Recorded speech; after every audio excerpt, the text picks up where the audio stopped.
Կուզենայիր քեզ հետ վարվեին այնպես, ինչպես դու վարվեցիր ինձ հետ։ Ինչ կանեիր դու, եթե քեզ հետ վարվեին այնպես, ինչպես դու ինձ հետ։ Ինչպես կհակադարձեիր դու, երբ որ քեզ հետ վարվեին այնպես, ինչպես դու ուրիշների։ Այնքան արդարացի է հարցը, որ թվում է, թե դատ ու դատաստան եղավ, պարզվեցին հարաբերությունները, մեղավորներն զգացին և խոստովանեցին իրենց սխալները, իսկ որպեսզի կամա թե ակամա, գիտակից թե անգիտակից, երևույթ թե աներևույթ նման իրավիճակում չհայտնվի որևէ մեկը, պիտի առնվազն ականջին օղանի հնագույն ժողովրդական առած ասացվածքը՝ մի վարվիր ուրիշների հետ այնպես, ինչպես չես կամենա, որ քեզ հետ վարվեն, որն էլ քարոզում է ավետարանը մեզ արդեն իսկ ծանոթ ոսկե կանոնով. այն ամենը, ինչ ուզում եք, որ մարդիկ ձեզ անեն, նույնը դուք արեք նրանց, որովհետև այդ իսկ են օրենքն ու մարգարեները։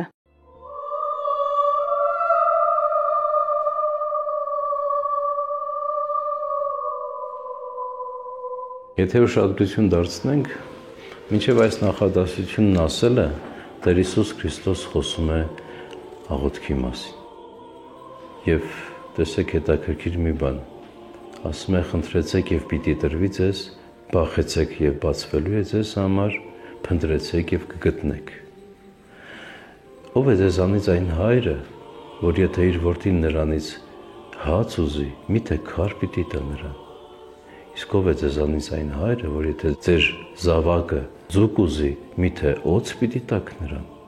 Եթե դուք, որ չար եք և ձեր որդիներին բարի պարգևներ եք կամենում տալ, որչափ առավել ձեր հայրը, որ երկնքում է։ Այս կոնտեքստով է, որ Տեր Հիսուս Քրիստոս քաջալերում է մեզ, որ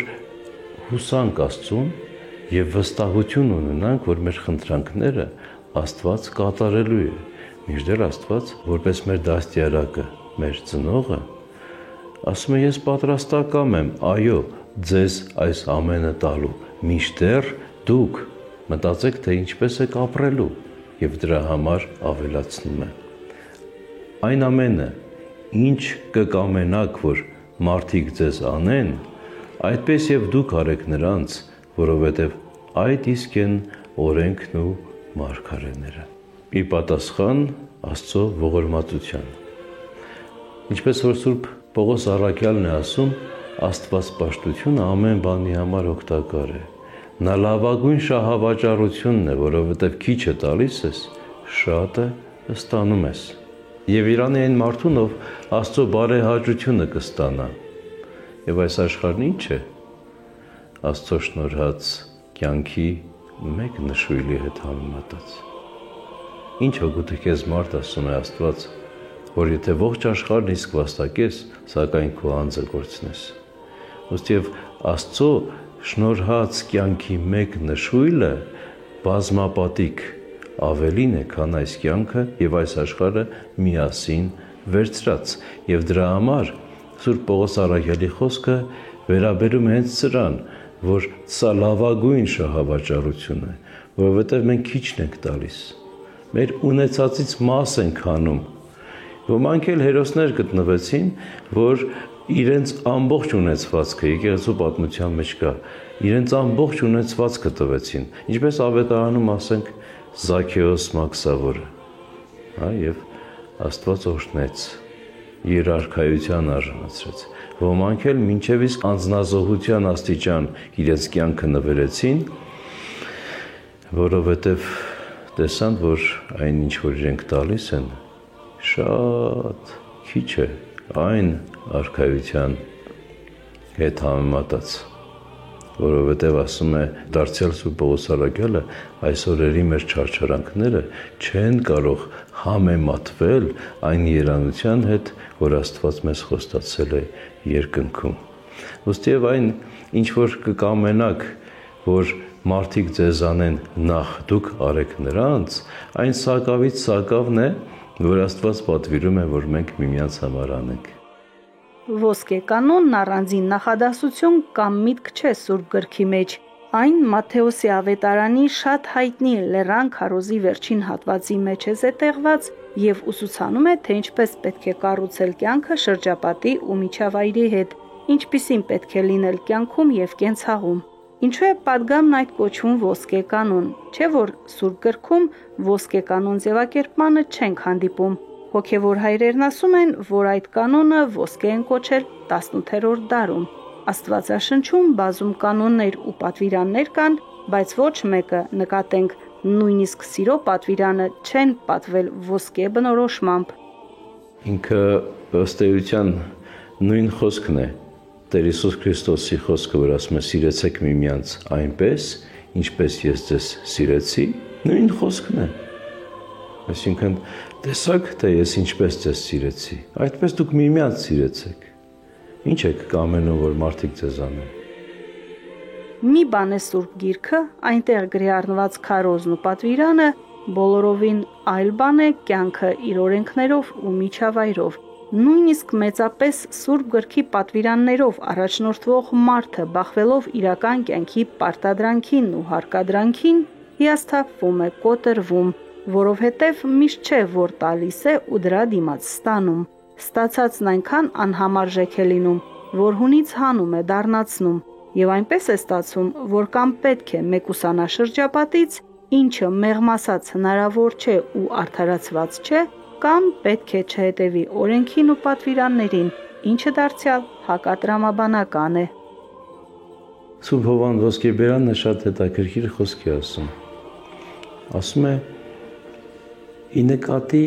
ունենալով մարդկանց կարծիքը մեր բարեգործությունների մասին, մեր բարեգործությունները արժե զրկում ենք, որովհետև ենթատեքստով արդեն ես մեկնաբանում եմ, որովհետև ենթատեքստով մենք փաստորեն այդ բարեգործությունները մարդկանց համար ենք անում։ Այսինքն մարդկանց համար ասելով ի նկատի չունեմ, որ իրենց համար ինչ-որ բարի բան ենք անում, այլ նրանց գնահատանքի համար։ Տերն ինչ է ասում ողորմածության մասին, հիշում եք։ Եթե ողորմություն տաս, թող ձախ ձեռքդ չիմանա աջ ձեռքիդ արած։ Այսինքն մարդիկ թող չիմանան, դու փող մի հնչեցրու, այսպես մի ազդարարիր, որ ես ահա տեսեք ինչքան փող տվեցի, ինչքան ողորմություն տվեցի։ Նայեք եւ փառավորեք իմ անձը։ Եվ ասում է Տերը, այդ իսկ է քո վարձը, որովհետև արդեն աշխարհում դու քո վարձը ստացար, երկնքում մի ակնկալիր, որովհետև եթե ծածուկ անես, քո հայրը, որ երկնքում է, ծածուկը տեսնում է եւ քեզ հայտնապես հատուցում կանի։ Այս տրամաբանությամբ, եթե մարդիկ մեզ չգնահատեն էլ, մենք պիտի անենք։ Տեսեք, մի համեմատաբար ասեմ անմեղ մի բան։ Շատ հաճախ ողորմություն ստանալիս մարդիկ շնորհակալություն չեն հայտնում։ Կամ ասենք կան մարդիկ, ովքեր որ արդեն ենթադրենք հարմարվում են այդ վիճակին, որ գիտեն, որ այսպես ասենք բարի ես, հա, եւ բարություն կանես, եւ այդ հարմարված վիճակի մեջ կարծես թե մեզ արժանին չեն մատուցում այդ շնորհակալությունը։ Եվ եթե մենք զայրանանք այդ դեպքում, դարձյալ ստացվում է, որ նույն պատիվն ենք փնտրում մարդկանցից եւ ոչ թե արքայությունը Աստծուց։ Այդ դրամաբանությամբ իհարկե պիտի ձգտենք ամեն դեպքում անել։ Մեզ պիտի ոգևորի Աստծո արքայության հույսը, որ եթե ամեն դեպքում դու բարին գործեցիր, ամեն դեպքում դա Աստծո արքայության համար արված գործ պիտի համարվի։ Բայց քանի որ մեր հայրերն ասում են, որ ողորմածությունն Աստծո բարեկամն է, նա քեզ կծանոթացնի Աստծո հետ։ Այդ տրամաբանությամբ ողորմածությունը ինքնին ողորմածություն է, պայմանով չէ։ Եթե ողորմած է մարդը, ապա կողորմի ի նկատի ունենալով մարդու ոչ թե շնորհակալություն հայտնելու կամեցողությունը, այլ նրա կարիքը։